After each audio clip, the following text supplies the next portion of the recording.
perbedaan karakternya itu seperti apa sih Pak? Dan mungkin dari gen milenial dan Gen Z itu apa yang kira-kira mungkin Bapak lihat bisa improve? Perubahan teknologi misalnya itu menjadi salah satu juga yang membuat perbedaan. Kalau saya mau mencoba lebih wise melihat itu Siap. tentunya adalah pendidikan. Oh, inovasi apa atau perkembangan apa sih Pak yang mungkin lebih menarik bagi kaum milenials dan Gen Z nih Pak? Either kita berkompetisi atau mengambil apa sih yang menjadi poin-poin dari perusahaan industri-industri yang Tadi. berbeda itu.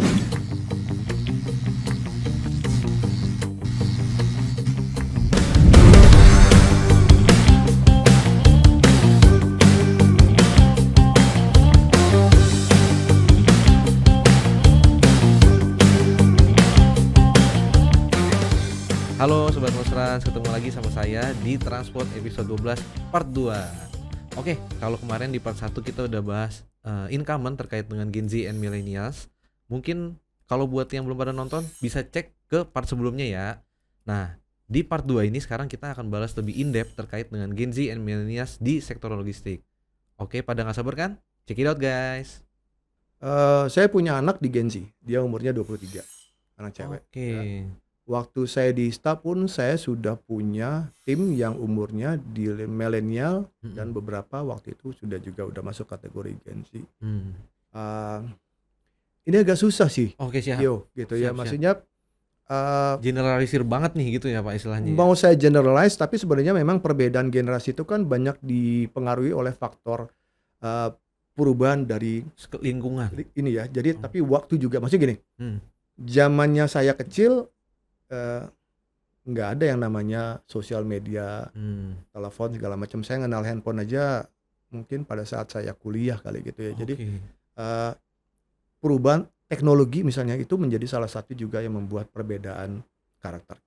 Tapi kalau saya mau mencoba lebih wise melihat itu tentunya adalah pendidikan. Pendidikan, gitu ya. Saya nggak tahu kalau misalnya teman-teman di sini, dulu saya yang namanya sekolah SD itu ada yang namanya pendidikan moral Pancasila. Di luar agama ya. Di luar pendidikan agama itu ada yang namanya pendidikan moral Pancasila. Itu bicara tentang moral. Gitu. Kesannya old school banget gitu. Mungkin retro lebih lagi.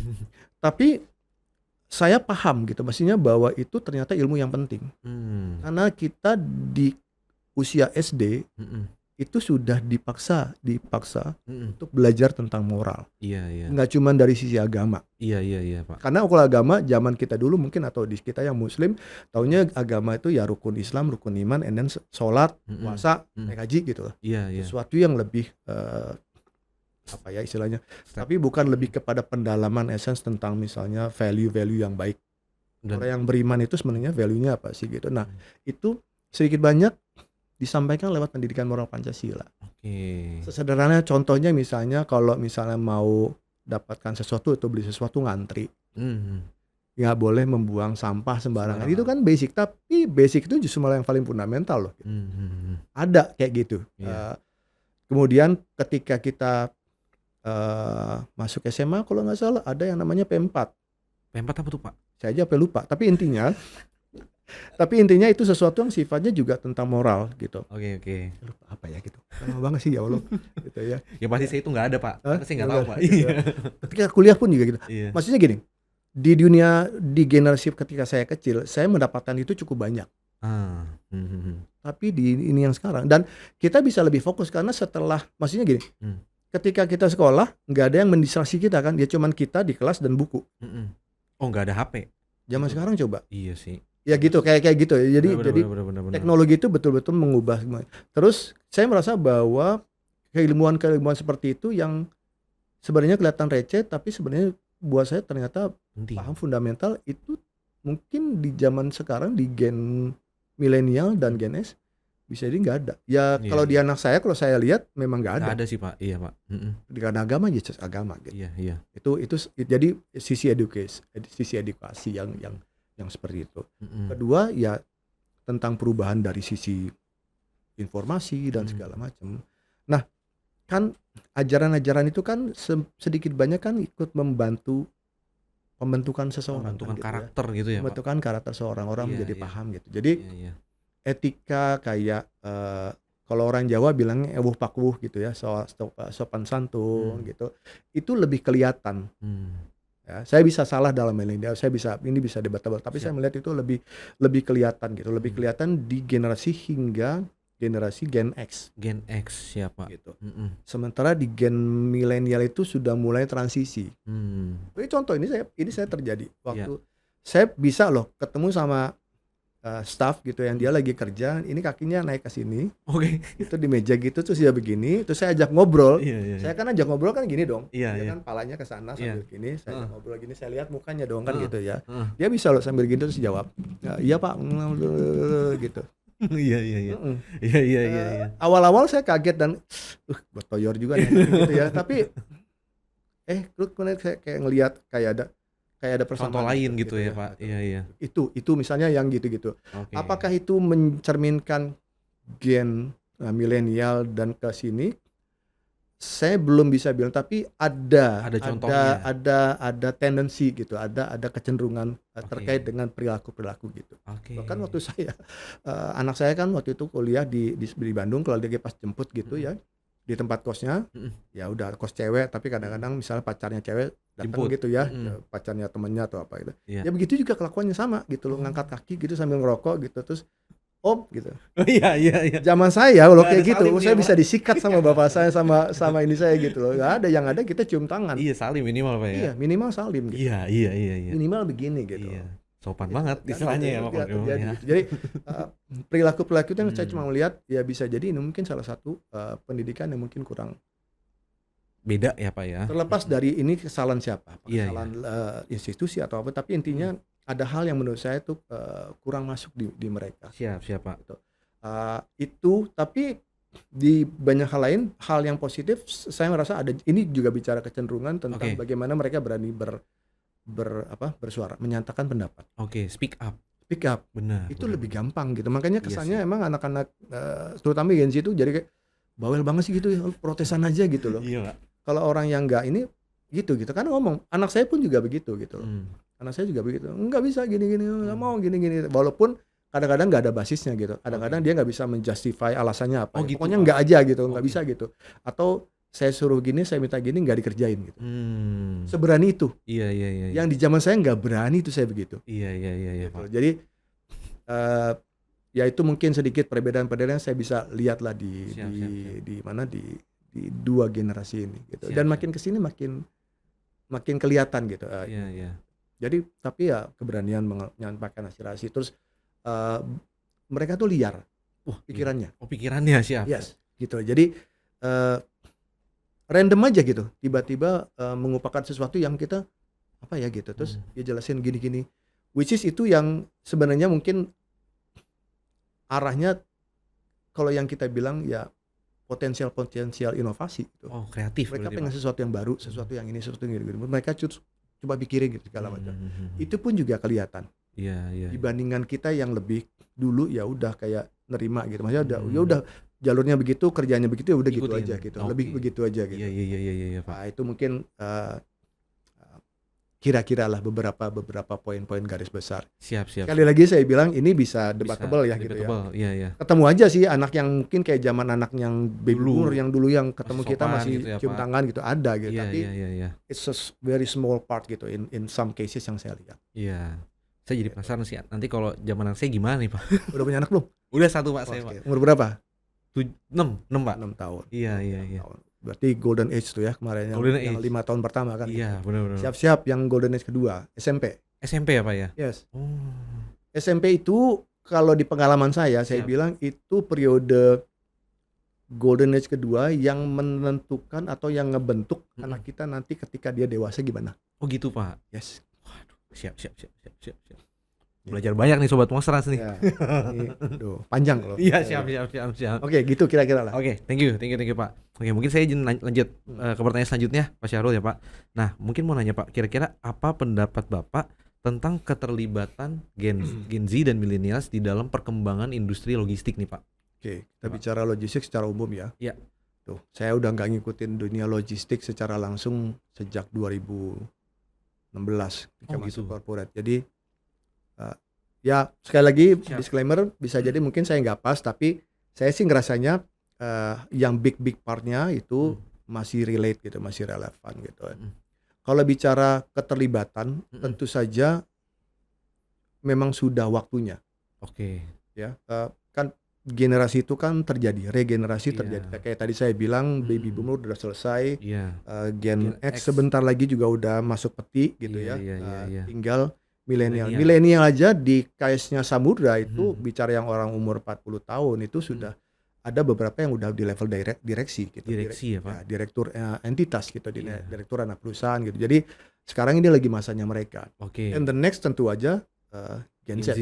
ya. Yang umur 21, 22, 23. Jadi keterlibatan mereka sudah nggak terhindarkan, memang sudah waktunya gitu. Dan itu juga menjadi perhatian semua organisasi ataupun perusahaan untuk bisa betul-betul bisa ya menerima perubahan itu gitu.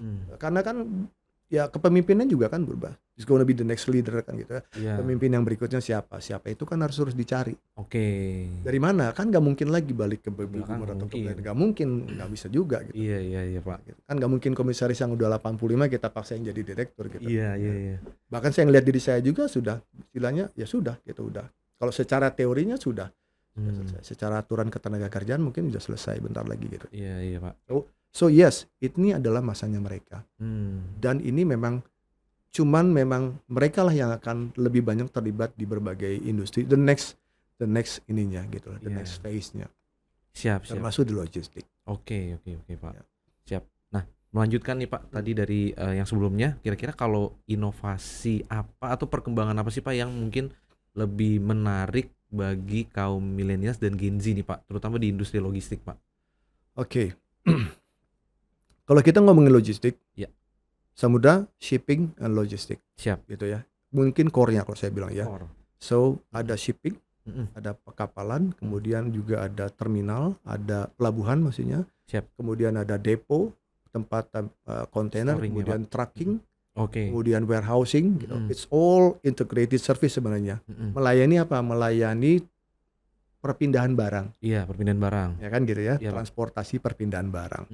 Jadi dari kapal bisa turun ke trucking dibawa ke warehousing gitu, atau kapal pakai kontainer masuk ke warehousing, kontainernya kosongannya balik lagi gitu. It's all itulah bisnis dunia logistik. Termasuk forwarding dalam hal ini kan adalah yang kalau saya bilang jadi perantaranya lah. Ya kan, yang perantaranya shipper, eksportir, perantaranya importir, perantaranya shipping online liners gitu ya, shipping liners gitu ya, dan macam-macam gitu. It's a logistic. That's all part of the logistic business. Nah, ini kan salah satu bisnis yang udah mungkin saya bilang udah berapa tahun sih gitu. Iya. Puluhan lah ya. Iya, puluhan tahun gitu. Ngomongin yang saya sebut ISTA aja sebagai transportation agency aja itu udah 1949. Iya, 75 tahun tadi tuh Pak. 75 tahun gitu. Kalau kita tarik balik lagi kan yang namanya shipping liner itu kan udah mungkin ratusan tahun gitu loh. Udah jadi itu udah bisnis yang dibilang tua, mungkin istilahnya bisnis yang sudah established. Di mana mungkin layanannya kalau saya bilang most likely ya udah itu pergerakan. Iya. Back and forth. Pergi pulang mau dari sisi apapun, atau barang keluar barang masuk gitu ya. Dan bisnis ini kalau saya ngelihat dari mungkin 25 tahun lalu ketika saya join, semuanya masih berbasis padat karya human, people yang banyak gitu ya. Dan mereka melakukan lebih banyak proses yang sifatnya mungkin sebagian besar adalah administratif, clerical. Gitu loh. Misalnya sesederhana misalnya untuk ada pergerakan barang adalah orang yang namanya saya lupa namanya tuh, makanya saya udah mulai. Tapi dia cuman kerjanya surat jalan checker gitu. Atau misalnya dia kan gini, setiap pergerakan kontainer dari satu titik ke titik lainnya itu kan perlu dicatat. Supaya nanti kelihatan journey-nya, track and tracing-nya gitu. Kalau ada apa-apa kita bisa nge-trace. Ini ada misalnya kecurian atau kerusakan atau apapun bisa kelihatan di mana. Nah, ada fungsi itu. Iya, benar. Tapi itu kerjanya sama orang. Iya. Which is bahkan sampai di masa sekarang itu masih ada gitu. Masih ada Pak. Terutama di cabang-cabang gitu. Gitu. Jadi ini bisnis yang menurut saya bisa jadi mungkin jenis industri yang masih less atraktif buat terutama Gen Z. Ya, terutama Gen Z. Milenial aja udah sudah kelihatan gitu. Kalau hanya ngelihat dari aspek itunya saja. Siap, dari aspek itu. Artinya kalau misalnya perusahaan atau organisasi itu tidak menjejalkan gitu ya hal-hal yang mungkin menjadi point of interest-nya si generasi 2 generasi ini, ya mereka nggak akan tertarik cuy. Oke, Gitu benar loh. benar benar. Gitu loh. Siapa sih yang maksudnya kerja gitu terus cuman kayak duduk di atas meja, Iya, kemudian sesuatu yang administratif atau administratif. apapun itu bukan Mereka anak banget muda lah banget gitu ya, Pak. bukan mereka banget gitu Iya ya iya secara iya. ini. Apalagi kita bicara di dunia sekarang yang mana perusahaan-perusahaan mungkin yang lebih ke basisnya teknologi, ya kan information teknologi atau mungkin kreatif Iya iya itu iya atau iya. mungkin yang udah multimedia, platform segala macam itu udah di mana-mana gitu.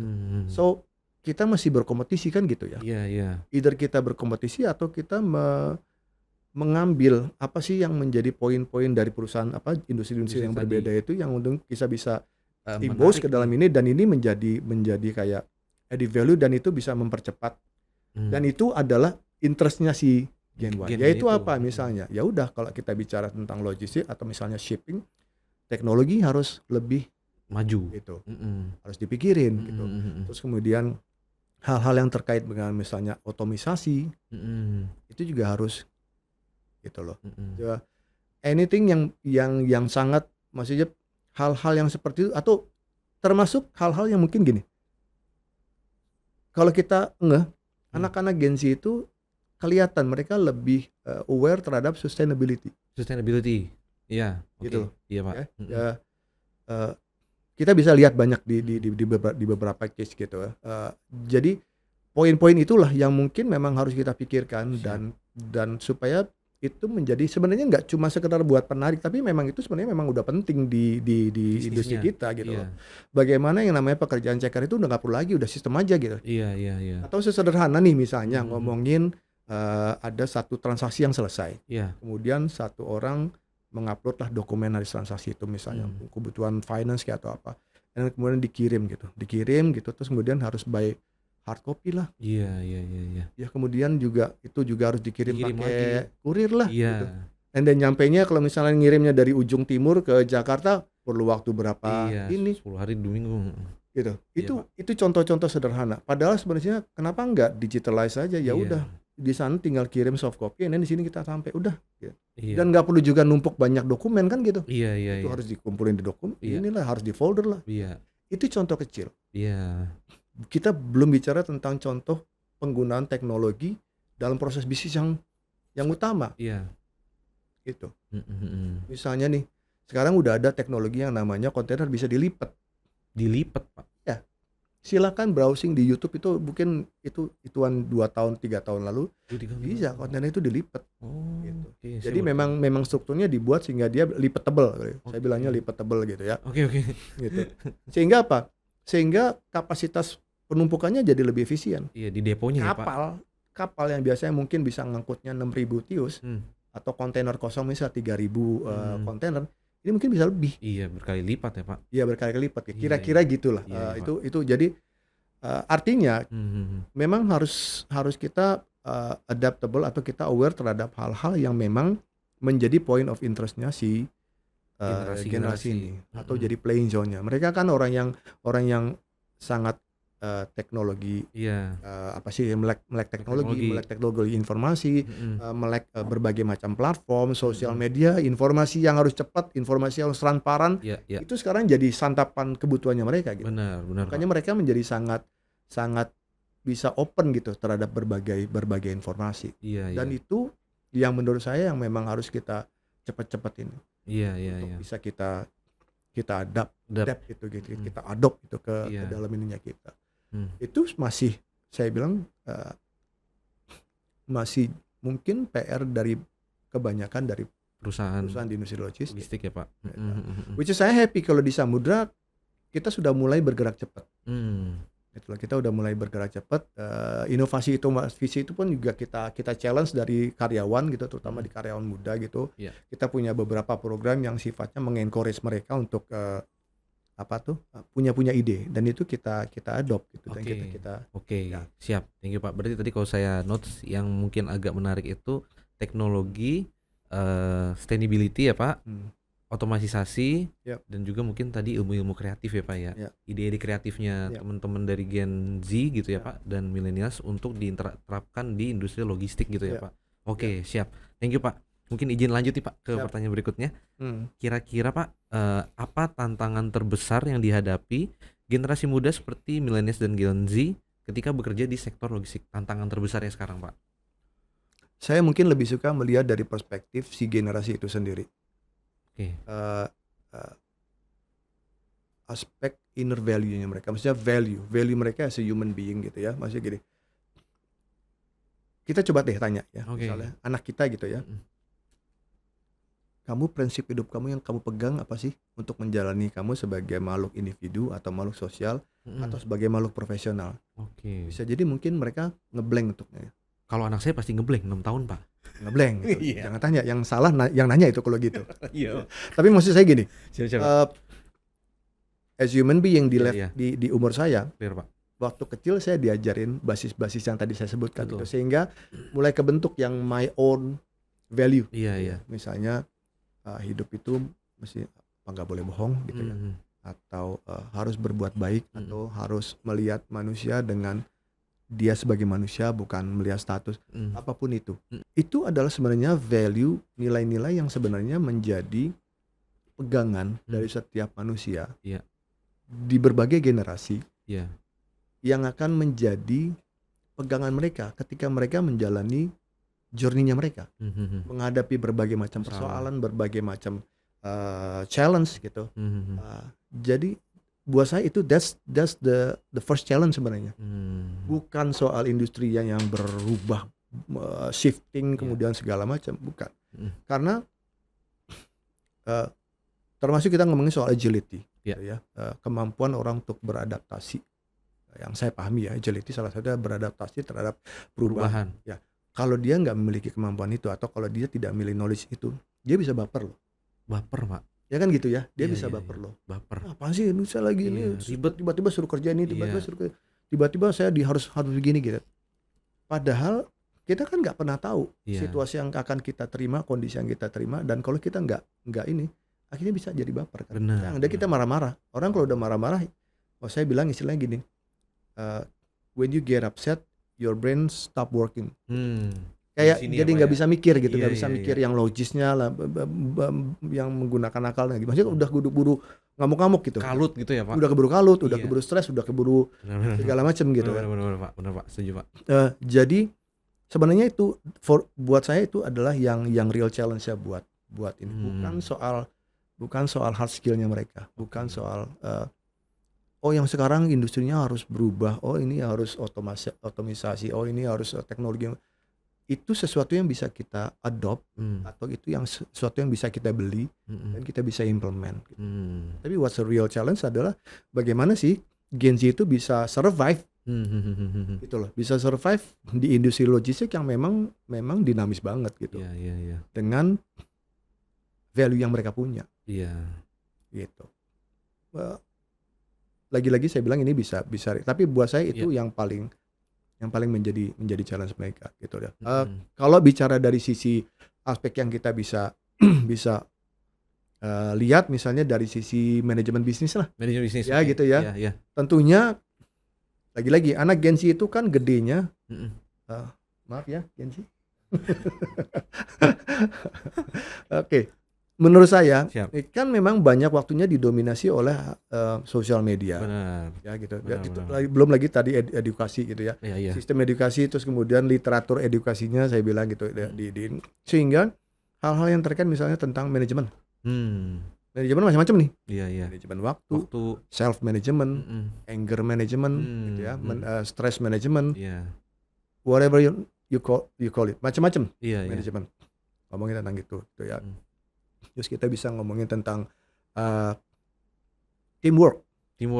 Oke. Ya, teamwork mungkin bisa 50-50, tapi tentang manajemen, tentang leadership, gitu. Itu kan sesuatu yang bisa jadi mungkin nggak banyak didalami oleh orang di level ini.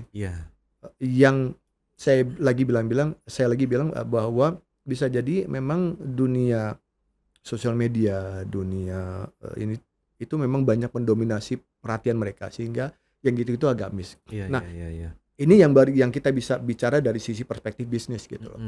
Bagaimana bisa mereka memanage itu, kontrol terhadap emosional ininya sendiri.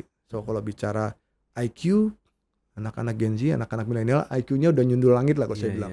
Gitu ya. Pinter ya Pak ya. Pinter lah pokoknya saya bilang gitu. Anda bisa lihat dari nilai-nilai transkrip mereka gitu, IPK segala macam itu rata-rata di atas 3,2, 3,4 lah Pak ya. mepet 4 bahkan banyak yang mepet 4. Bener lagi Pak. Waktu saya ngambil magister seni rupa pun teman-teman saya which is yang umurnya tuh separuhnya saya gitu.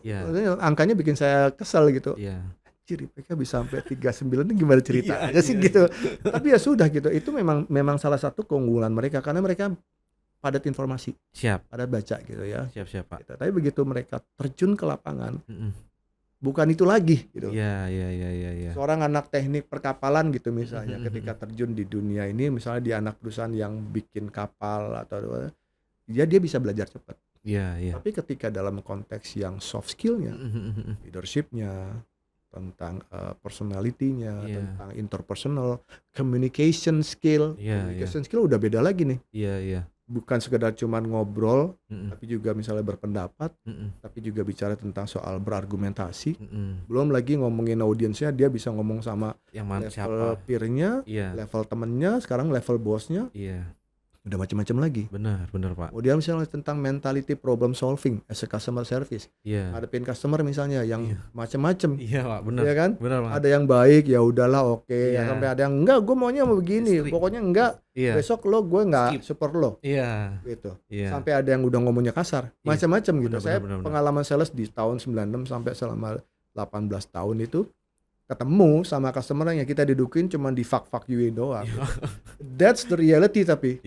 Sekarang pertanyaannya adalah mereka ini enggak dengan siap enggak dengarnya? Kuat enggak nih? Karena apa? Anak-anak milenial, anak-anak Gen Z kan orang tuanya saya. Gitu. Yang kita merasa ya bisa jadi ini mungkin kesalahan kita juga. Jadi oke, gue susah ya dulu, anak gue nggak boleh susah. Istilahnya dimanjain atau dimanjain kira-kira. Sayang dengan cara yang kurang pas lah kalau saya bilang gitu. Bisa jadi aspek-aspek itu. Bisa jadi. Dan saya juga jadi mikir, oh iya ya, ini anak saya udah kadung umurnya 23, mesti saya ajarin nih dia kayak gini tentang manajemen, karena kalau enggak bisa berantakan nih. Bisa berantakan. Betul. Bisa dia, Pak, ya aku mau ada project nari jam berapa gitu. Kita rumah di Pondok Gede, di Pondok Indah. Jam berapa? Jam 12. Jam 12 apa acaranya? Iya. And then dia jam 11 gitu masih dandan. Men, itu Pondok Gede ke Pondok Indah gitu, nggak ada sejam. Are you sure? Pakai motor aja kagak nyampe gitu. Manajemen waktu gitu. Betul. Hal-hal kecil yang justru itu yang membuat orang itu jadi survive. Bukan soal hard skill-nya. Iya, benar Pak.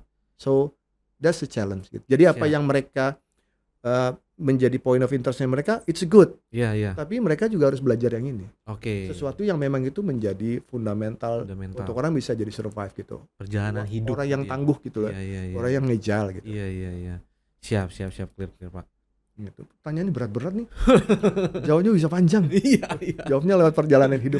Iya, tapi memang benar sih Pak. Jadi kalau saya lihat juga ya Pak, mungkin setelah belajar ngobrol-ngobrol, karena kan mungkin saya sering ngobrol-ngobrol gitu Pak. Jadi memang kalau IQ itu atau ilmu bisa dipelajari Pak.